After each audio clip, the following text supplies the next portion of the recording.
All right, this one is for Mr. and Mrs. Independent. You know if this is you. You know if this is you. Or it might be someone that you know. You are the kind of person that never asks for help. You would never even consider asking for help. Are you crazy? Not only do you not ask for help, but you refuse help. You refuse assistance when it is offered to you, whether it's through offered with obligation attached or just from the generosity of someone. You have this sense of accomplishment when you do something and you did it entirely on your own. You are who I'm talking to. And today I wanted to present 3 lies about being independent that I really wish that I would have known many, many years ago. So lie number 1, you are weak or less than if you don't do it on your own. It's a lie. It's a total lie. Now, here's the thing is we look at a lot of us as I don't need help. Well, of course you don't need help because you're not helpless. You're not weak. You're not less than. We never want to put ourselves in that position. Now, how often have you received something from someone and they have projected at you that nasty energy of, oh, they needed me. They needed my help. They're less than me. That's a lie. It's a lie. And if you're fighting or defending that you don't need help, you are caught in a lie. That doesn't actually mean that you're free of anything. It means that you're on the defense of it. You're over here defending that you don't need help because you don't want to look weak and you don't want to be treated that way. But are you free? Are you actually free in that scenario? Or are you in a jail in that scenario? What if it didn't actually make you weak at all? I was actually working with a client the other day and we were talking about receiving. And I said, what are some of the things that come up for you around receiving? And this was the thing. It was, she feels that if she receives, let's say, facilitation from someone. So let's say, for example, you booked a session with me, a one-on-one session, and you were going to come into my office or we would get on Zoom together. That would make you, my client, less than me, the facilitator. So I had to nip that one in the butt. And I'm going to tell you what I told her. Choosing to see someone that is a specialist in an area does not make someone weak. It actually makes them brilliant. It makes them capable and it makes them in charge of their life and choosing their future. Here's the thing. If something was going on with my car, I would take it to a specialist. I don't desire to learn how cars work. I have no desire for that whatsoever. I would like to see someone that is really interested in cars that would be willing to facilitate my car being running at its best capacity. So here, if I were to choose to work with someone, a coach, business expert, whatever, it's not that they're better than me or they know more than me, but it's that I can see them as a vehicle to get somewhere easier and faster. You could walk across your country, like whatever country you live in. So you could, if you're able to walk, you could walk across it. Would it be fun? Would you enjoy that? How long would you enjoy it for? Or you could drive across it. Or you could take a jet across it. You could fly across it. These are all different ways to get where you're going. Now, if you chose to get into a car and drive the car, are you weak? Are you less than the car? Or are you the powerful person that chose the vehicle that worked for you to make it easier and faster for you? So what if receiving, what if not doing everything on your own isn't a place of weakness, but actually a place of empowerment? Because you don't have to work yourself into a place of need to receive contribution.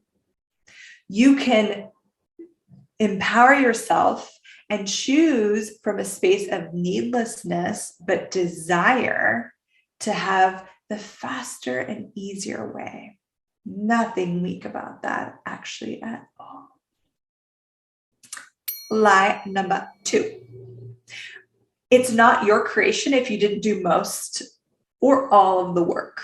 Okay, so that's that independent thing. Like, let's say you worked in a group, like to create something, and you were part of this, and someone else was part of this, and someone else was part of this. And when it comes into existence, you maybe want to take credit for it. Maybe you're like, well, it wasn't mine, or you negate the contribution that you were to it. So if you do most of the work or all of the work, then you can claim it as your creation. So there's truths and there's lies attached to all of that. So first, we're just going to destroy and create all of that and everything that brings up and everything that you bought into about that. And everything that you made really valuable about owning a creation, about owning an idea that maybe isn't truly valuable at all. What does it give you? Now, in some cases, it might give you something. Let's say in a work environment, where if you came up with an idea and that idea was executed, you would get a bonus, you would get recognition. Maybe you would get more job opportunities. I see what you're talking about here. There, you want to be able to claim that it's yours. And if you get someone's help on it, then what if they can claim, a credit? That was the word I was looking for. What if they could take credit for your creation? Now, in order for that to happen, you have to have first aligned and agreed that anyone that touches your creation gets credit for it. And then you have to defend that credit, because the lie is that it's now going to be taken away from you. I can already hear some of you, but it's happened before, but it's done before. Were you choosing to receive from people that wanted to support you or that wanted to take credit for your creation? See, the thing is, anytime you have a block or a barrier or resistance or an avoidance or defense against something, you're cutting off your own awareness. So then when someone comes along, I can help you with that. Or maybe you're the only person that you know at the time that could assist you. You allow them to assist, and then they take credit for it. What if you were willing to be aware of the people that truly just desire to gift to you, to gift to your creations? Maybe they just have the same target as you and they're willing to contribute something, or maybe it's their job to contribute something. Maybe they are the researcher on staff and they're supposed to do the research. Maybe they are the assistant and they're supposed to be assisting you. Now, allowing yourself to receive assistance doesn't mean that you are the source for the creation. And you can ask yourself, when a creation comes to you, when a brilliant idea comes to you, ask the creation, am I the source for this? If you're not the source for it, then you might want to just hand it off to someone else and don't worry about the whole thing. But if it's coming to you, it probably is looking for you to be the source. If you're willing to step into being that, if you're willing to commit to that creation, then you are the source for that creation. But that doesn't mean that you don't get to receive contribution from everyone and everything to, again, as the vehicle analogy, to allow it to be faster and easier, right? You might imagine, like, let's put this into a production analogy. Maybe you have a great idea for a new movie and you have the whole story setting, you've got the characters. Are you going to do every piece of it? Are you going to write the script? Are you going to act every role? Are you going to be the producer? Are you going to be the director? Are you going to be the makeup artist? Are you going to be the hair artist? There's a lot of people involved in those types of productions. So who is the creator source of that creation? And if you're willing to acknowledge it, it will be undeniable to other people. Whether they say it out loud or not, might not matter. But what if you were willing to acknowledge that you were the source for it? And then allow that to gift to you whatever is possible with that contribution between you and the creation. The thing is, we don't actually own ideas. We don't actually own consciousness or awareness. So when an idea comes to you, when a creation comes to you, you have to acknowledge it as its own entity, its own being. And when it comes to you and you have this conversation and it's looking for you to bring it into the world and you say yes, you guys are like, you're a partner, you're creating together. And if you know that to be true and someone else is taking credit for it, ask yourself, does it matter if they're trying to take credit for it? Does it change your future? Like the scenario where maybe you wouldn't get the raise you were going to get that year or something like that. And if it is, be aware of the people that you play with, but that you receive from, engage with in the co-creation of it. But don't blanket that you can't ever have anyone work on stuff with you or contribute to what you're creating. That blocks out so much ease and, again, the speed that is possible. You're just choosing a vehicle. Is it the Corvette? Is it the pickup truck? What vehicle are you using? And how many different vehicles are you going to use to bring something into actualization? Here's the third lie. You ready for it? It's easier not to involve others. Oh my gosh. This has been a big one for me. This has been a huge one in my own business. Sometimes I'll have so many things on the go and someone will ask, can I contribute to you?